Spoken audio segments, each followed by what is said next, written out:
Should I sell my car for rent money posted on r slash personal finance? I'm late on the rent and currently have late fees added. The last day that I have to pay before I get an eviction is the 15th. And yes, they will actually evict you the first time unless you have been renting there for years. My friend who also lived here lost her apartment because her boyfriend forgot to put her money in the Dropbox while she was away. He said usually evictions don't happen that quick, so he thought he somehow had more time. I know they won't actually put me out on the 15th, but I am trying to avoid leaving altogether. I took my car to CarMax yesterday and they offered $1,200. I bought it for $4,000, but the car has some problems now, so I feel like the price is fair. But honestly, any price right now is fair to me, which, by the way, to those that are listening to this, big red flag. You are in a state of desperation and you're going to be willing to try to take anything. Like, that's a scary situation to be in. My account is currently overdrafted. Another red flag.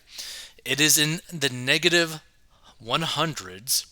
My bank allows you to overdraw a little as long as you have a certain amount of money. So even though the $1,200 isn't enough, if I have it, I can pay my rent.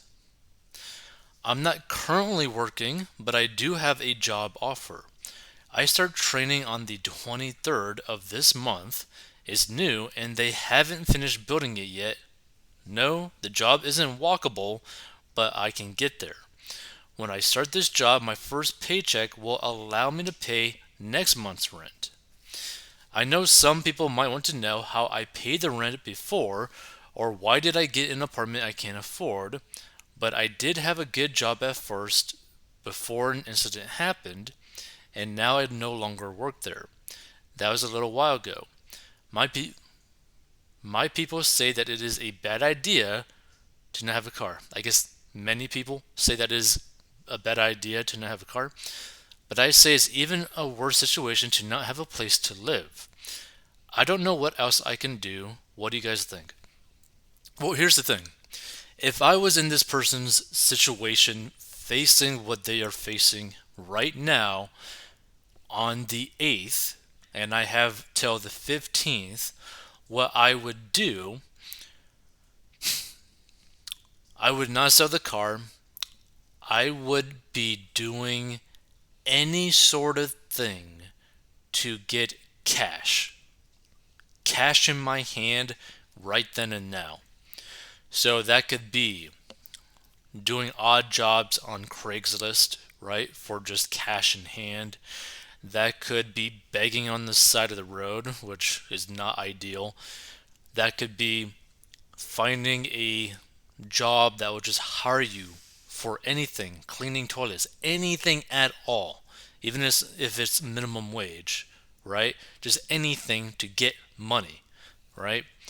And I do my best to get the money for the rent, but at the same time, it would not be my main focus. My main focus would be trying to get as much cash as I possibly can with the assumption that I'm probably not going to make enough money to leave, or to actually pay the rent, I should say, and I'm going to be forced to leave. Now, you could also just sell, like do like a yard sale or something, and just liquidate pretty much everything that you own, right?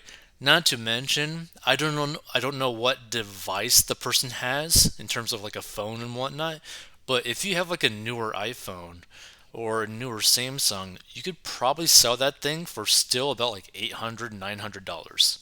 Like I don't know what they have, but I'm just saying that is an option, and you could get like a really cheap like one plus Nord thing that's like 180 or 200 bucks. Like it's cheap, right? Or you could get like a cheap like $30 flip phone for until you get your job. But that's what I would go about in doing is like getting as much cash as possible with the assumption that I'm going to get evicted so that even though I may end up being like homeless for a little bit, I can live in the car, still work, still make money, and then find a cheap place to rent, maybe for cash or whatever, and then also probably pay the rent that I owe that person still, but later on. Right? Like that's the way that I would go about it and doing it. Because here's the thing, like you gotta be extremely careful in these types of situations. And what I mean by this is like from what it seems like by how this person posted their information is like they seem to be making similar financial blunders over and over and over again to where like and the reason why I say that you shouldn't even really be knowing about an overdraft system of a bank, right? Because if you're knowledgeable about that, that means you've overdrafted multiple times, like multiple times, which means that you're never having enough money coming in, right? So just be very, very careful. And if you want to learn how to get out of debt and master your money, go down below or go to 40inbox.com.